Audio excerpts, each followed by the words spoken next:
He was 22 and freshly cut loose from the only family he had, with no inheritance, no room to sleep in, and no claim to the land his people had worked for 3 generations. Just a folded square of brittle paper in his coat pocket and $11 in coin. And with that paper, the half of an old frontier map everyone in Flint Hollow swore was worthless. Joseph Carter walked out past the last fence line and started following its faded marks into country nobody bothered with anymore. But what nobody knew was that the worthless half pointed to something that would rewrite the ownership of the entire valley. Settle in, stay close, and let us know where you're watching from before we go any further. Joseph Carter had been born in the low end of Flint Hollow, in a plank house his grandfather had raised in the years when the valley still had more elk than people, and he had grown up understanding the shape of the land the way other boys understood the streets of a town. His father, Merritt Carter, ran cattle on a lease that ran up against the Halloran holdings, and his mother had died of a fever the winter Joseph was 7, leaving behind a small tin box of sewing pins, a wedding ring she had asked to be kept for him, and a folded gray wool blanket she had woven herself in the year before she was married. The blanket was the thing he carried. He had slept under it every night of his life since her burial, and even at 22,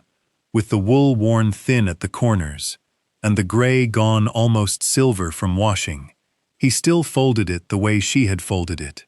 in thirds and then in halves, with the selvage tucked inward so the edge would not fray. He was the second son, which in Flint Hollow meant almost nothing, and sometimes less, and after his father remarried, a woman named Odessa Beale, who brought 2 boys of her own into the house, the arithmetic of belonging turned against him quietly and without fuss. His older brother Wyatt inherited the ear of their father and the run of the lease, and the Beale boys inherited the kitchen and the front room, and Joseph inherited the loft above the tack shed and the chores nobody else wanted. He did not complain. He had learned early that complaint in that house was answered with silence, and silence in that house was a kind of exile. So he took the work and made himself good at it, and by 15 he could shoe a horse, mend a wagon tongue, read a brand at 50 paces, and set a snare that would still be holding a rabbit 3 days later. Most of what he knew he had learned from an old man named Halberd Roan, a widower who kept a small forge and a smaller cabin at the north bend of the creek, and who had, for reasons he never explained, taken to Joseph the summer the boy turned 11. Halberd was a surveyor in his younger days, a man who had walked the whole ridgeline with a chain and a compass before the county was properly a county,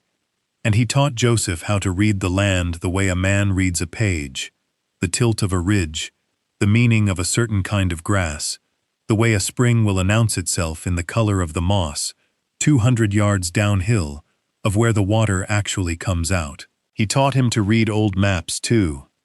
the peculiar shorthand of the surveyors who came before, the little crosses that meant a witness tree,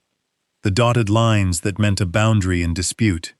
the small, careful numbers that meant elevation, in a hand that no longer wrote in any office in the state. Halberd died the winter Joseph turned 19, quiet in his chair with the fire still going, and Joseph was the one who found him, and the one who dug the grave, and the old man left him nothing but a leather roll of drafting tools, a brass pocket compass with the glass cracked across one corner, and a habit of paying attention that most of Flint Hollow considered a waste of a young man's time. Joseph kept the compass in the same pocket as his mother's wedding ring, and he kept the drafting roll under his cot in the tack shed loft, and he went on working his father's cattle and saying almost nothing at the supper table, because he had decided long before that a man who could read the ground he stood on did not need much else to see him through. The ejection, when it came on a Tuesday in the second week of October, and it came the way most cruelties in Flint Hollow came, which was on a piece of paper, and without any raised voice at all. Merritt Carter had been sick through the summer, with something in his chest that the doctor down in the town of Kessler had called a slow drowning, and by the first week of that October, he was thin as a fence rail and unable to sit a horse, and by the second week, he had signed the lease and the plank house and the tack shed and the 2 mares and the 7 head of cattle over to Wyatt, with a smaller portion set aside in Odessa Beale's name, and nothing at all set aside for Joseph. The paper was drawn up by a lawyer named Pruitt Halloran, who was cousin to the Halloran holdings that bordered the lease, and it was signed at the kitchen table on a Saturday afternoon, while Joseph was out mending a stretch of drift fence in the north pasture. And by the time Joseph came in for supper, the paper was already folded into an envelope on the sideboard, and the matter was already decided. Odessa Beale set his plate in front of him and told him, in the same voice she used to tell the dog to move off the hearth, that arrangements had been made and that the loft above the tack shed would be needed for stores come November, and that he would want to be looking to himself before the first hard frost. Wyatt did not look up from his plate. Merritt Carter, in the chair by the stove, with a blanket across his knees, said only that a grown man ought to make his own way, and that there was nothing in the house that had ever properly belonged to Joseph anyway. And then he coughed for a long while, and did not speak again. Joseph ate his supper without hurrying and without speaking, and he thanked Odessa for the plate, and he went out to the tack shed loft and gathered what was his. He took his mother's gray wool blanket and folded it in thirds, and then in halves with the selvage tucked inward. He took the leather roll of drafting tools and the brass pocket compass with the cracked glass and his mother's wedding ring, and he put the compass and the ring together in the inside pocket of his coat. He took a tin cup, a small skillet, a folding knife, a coil of waxed twine, a fire steel, and a wool shirt that had been Halberd Roan's before it had been his. He took his father's second-best rifle, because his father's best rifle now belonged to Wyatt, and he took a small canvas sack of hard biscuits and a piece of cured shoulder wrapped in brown paper. He counted the coins in his pocket, and there were $11 exactly, most of it in silver, and 2 of it in bent copper, and he put the coins deep in the same inside pocket as the compass and the ring. Then he took down from the nail above his cot the folded square of brittle paper that everyone said was worthless, the western half of an old frontier map that had come to him by way of Halberd Roan and by way of a much older man before that, and he tucked it flat against his ribs inside his shirt, and he walked out of the tack shed before first light on Sunday morning, and he did not look back at the plank house, or at the smoke coming up out of the chimney, or at the mares in the near paddock, because he had decided, somewhere between the supper plate and the dark of the loft, that looking back was a habit he could not afford to keep. He walked north along the wagon road for the first 2 hours, and then he cut west across the low pastures and through the belt of pine that separated the settled ground from the country nobody used, and by mid-morning he was past the last fence line in Flint Hollow and moving into land that showed no cattle sign and no wagon rut and no woodcutter's stump newer than a decade. The air was cold in a way that got up under the collar and stayed there, and the grass was gone yellow and brittle underfoot, and the aspens on the north slopes had already dropped most of their leaves, so that the ground was tiled in flat gold coins that crackled when he stepped on them. He walked with the brass compass in his palm,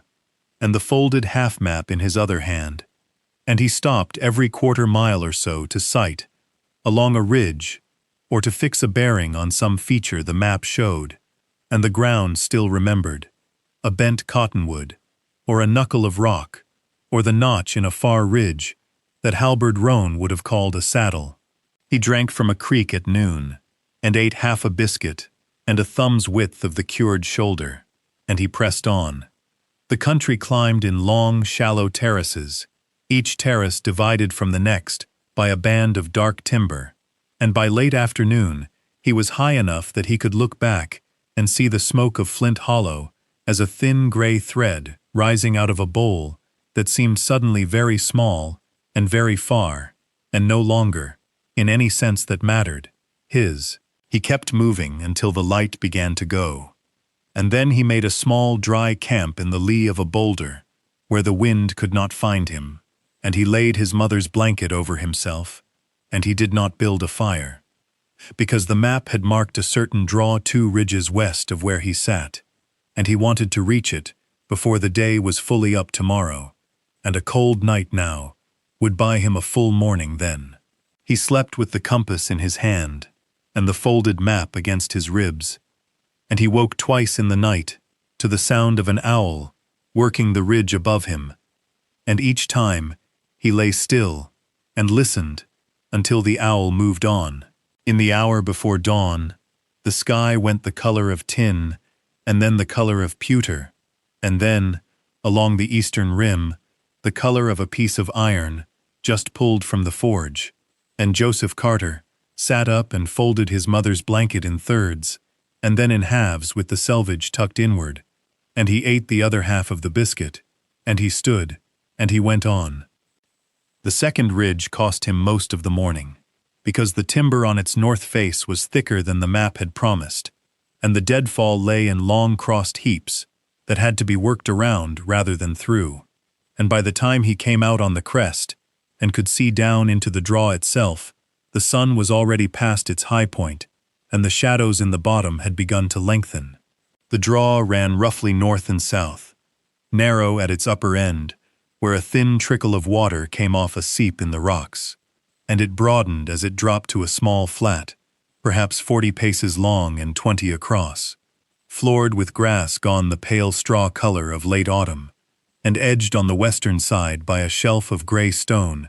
that stood the height of a man and leaned slightly outward like a shoulder set against the weather. And it was against that shelf, tucked so close to the rock, that from the ridge above he had almost taken it for a fold in the stone itself, that the cabin stood. He came down slowly, sighting as he went, and the closer he got, the more the shape resolved out of the shadow and became a thing built by hands. It was a low structure of squared pine logs, perhaps 16 feet by 12, with a shake roof that had lost about a third of its shakes on the downhill slope, and a stone chimney set into the gable end nearest the rock shelf. The door was of 2 vertical planks pegged to a Z of cross braces, and it hung on leather hinges that had gone black and stiff, but had not yet let the door fall. There was a single window in the south wall, no more than a foot square, closed by a hinged shutter of the same plank as the door. The chinking between the logs was of clay and dried moss, and had fallen out in long stretches along the north wall, and pack rats had made a use of the gaps, and a young pine, perhaps 4 years grown, had rooted itself against the east corner, and was slowly pushing the lowest log outward with a patience only trees have. The whole of it sat on 4 cornerstones of unshaped granite, and the sill logs, when Joseph knelt and put his knife to them, were still hard. He walked once around the outside before he went in. He noted the remains of a small pole corral downhill of the cabin, 3 rails still standing, and the rest fallen, and a shallow pit that had been a root cellar, roofed once with poles and sod, and now open to the sky and half full of leaves. He noted an iron pot upended by the door, with its bale rusted through, and a broken axe head with no handle, and, nailed to a pine at the edge of the flat, a weathered board on which someone had once burned letters and numbers that the weather had since eaten down to faint scorched shadows he could no longer read. He lifted the wooden latch on the door and pushed, and the door dragged on its sill and opened. Inside was one room. The floor was of split puncheons laid on sleepers, cupped and dark, and the ceiling was open to the underside of the roof shakes, with the ridgepole and rafters plain to see. Against the chimney wall stood a fireplace of dry laid stone, with a green rusted crane still swung out over the ash, and beside it a rough shelf holding a tin plate, a cracked stoneware jug, and a candle stub in a saucer. Along the north wall was a bunk frame of peeled poles pegged into the logs, with a straw tick on it long since gone to dust and mouse leavings. Under the little window stood a table of 2 planks on 4 legs, and 1 3-legged stool, and against the south wall, a low chest of pine boards nailed at the corners, its lid warped but shut. The air smelled of cold ash and dry rot, and the faintly sweet smell of old pine sap that had never entirely finished bleeding out of the walls. It was not a ruin. It was a place that had been left carefully by someone who had meant, perhaps, to come back. He stood in the doorway for a long moment, with the last of the daylight behind him, and he looked at the room the way Halberd Rohn had taught him to look at country, taking each thing in and setting it in its place before moving to the next. And when he had done that, he set his rifle in the corner, and he unslung his blanket, and he set to work. He swept the hearth clear of ash with a broken shingle, and he laid a small fire of pine splinters and a few pieces of the fallen bunk pole, and he struck it up with his fire steel, and he sat back on his heels and watched the first smoke climb into the chimney, and, after a hesitation, draw.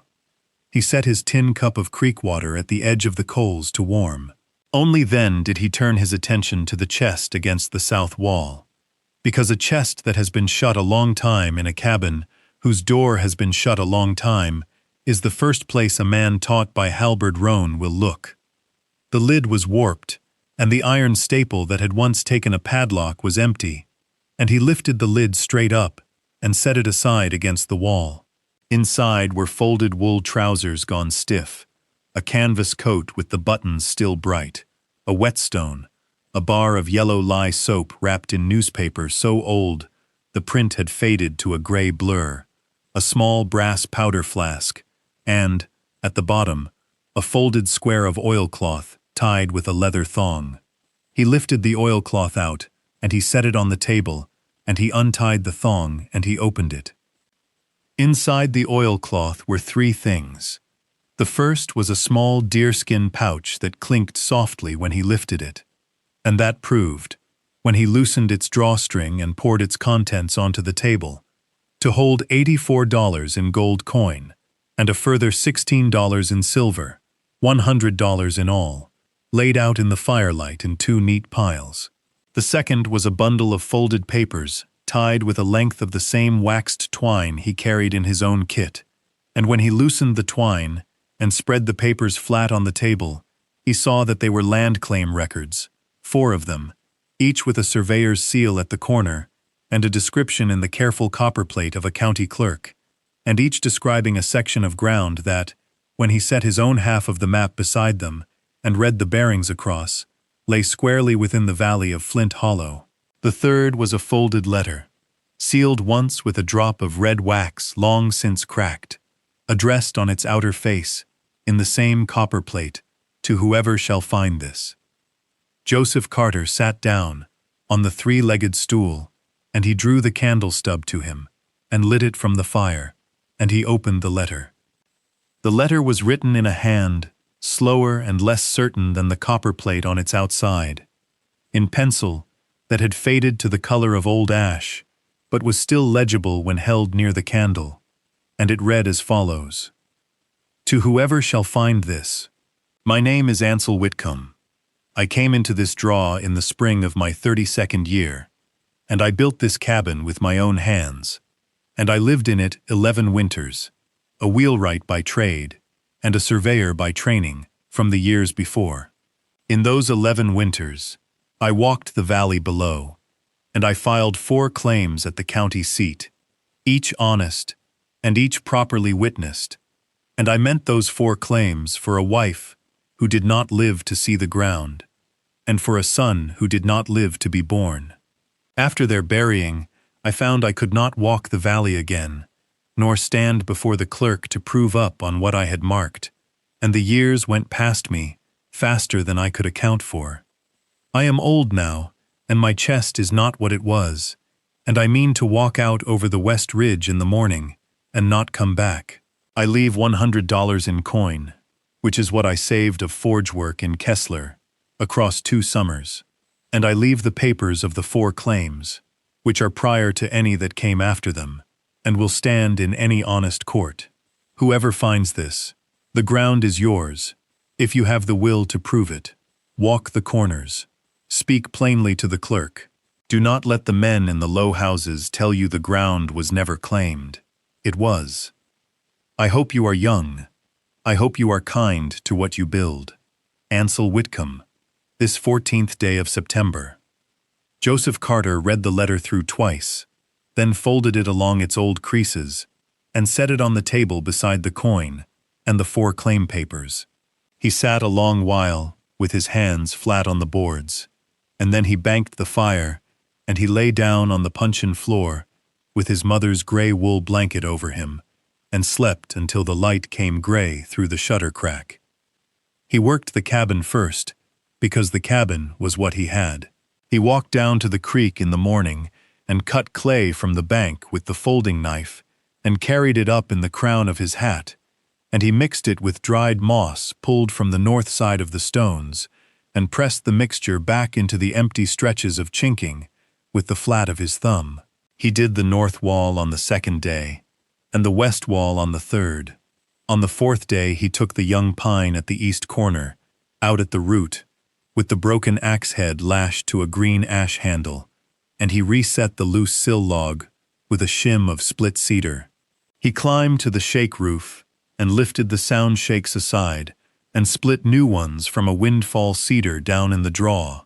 riving them out with the same folding knife and a maul of knotted pine, and he laid them course by course from the eave up, overlapping 2/3, until the downhill slope was tight. He mended the door hinges with strips cut from the canvas coat in the chest, doubled and greased with pine tar, boiled in the tin cup.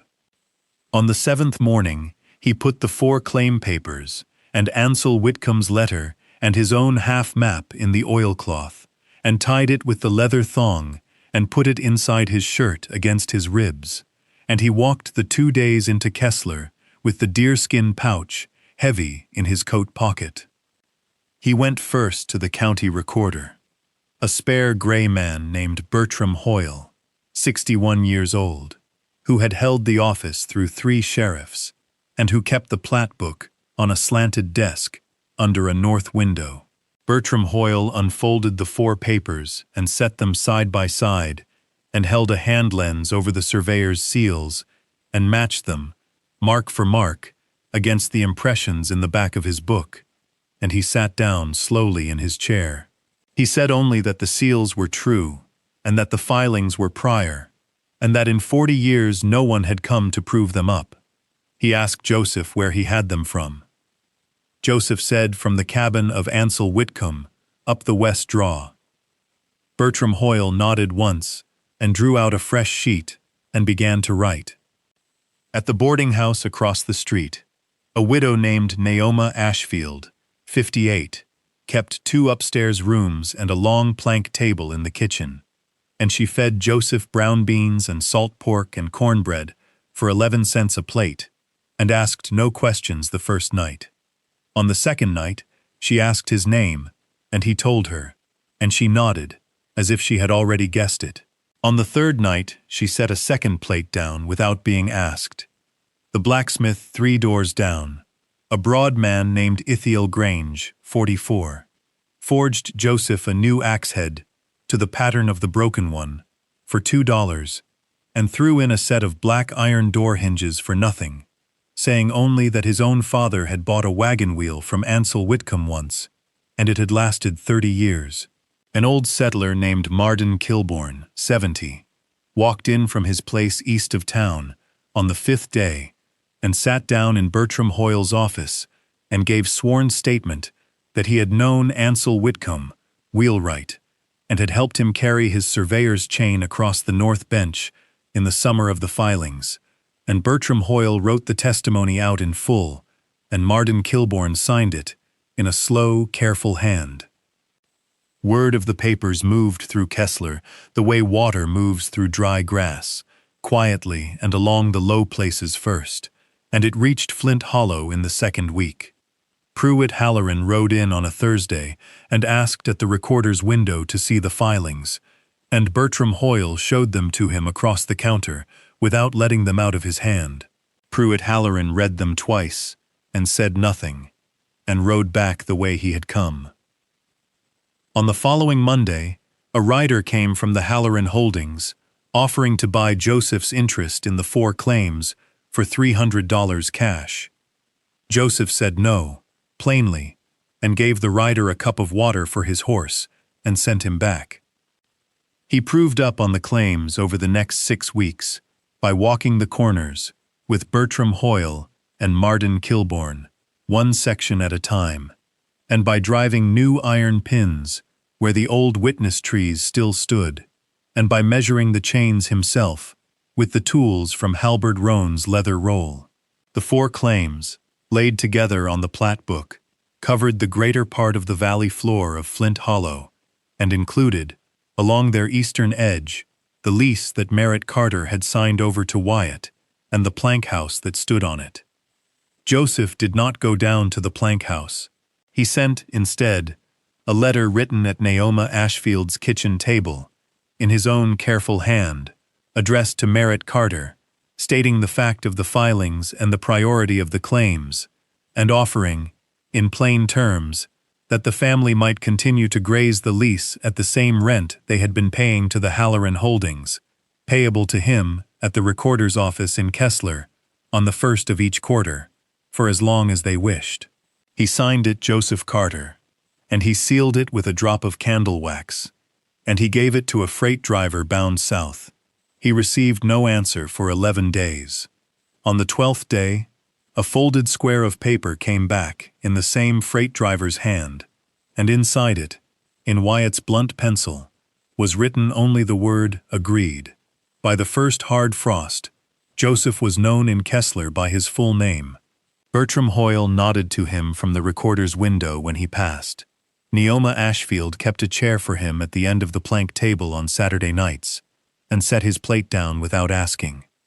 Ithiel Grange left a length of strap iron by the smithy door on the day Joseph rode out with his second load of shakes, and would not take pay for it. Marden Kilbourne, who had no children living, took to walking the 2 miles into town on Wednesdays to sit with Joseph over coffee, and to tell him, slowly and without ornament, what he remembered of Ansel Whitcomb and of the valley in the years before the low houses had gone up. Joseph rode back to the cabin at the head of the draw at the end of each week, and he worked on it through the winter. He laid a new puncheon floor of split fir over the old one. He built a proper bunk against the north wall, with a straw tick that Naoma Ashfield had sewn for him from ticking cloth he brought her from Kessler. He set a second window into the east wall, small and shuttered, so that the morning light came in over the table. He hung the brass pocket compass with its cracked glass on a peg above the door, and he laid the leather roll of drafting tools on the shelf beside the tin plate,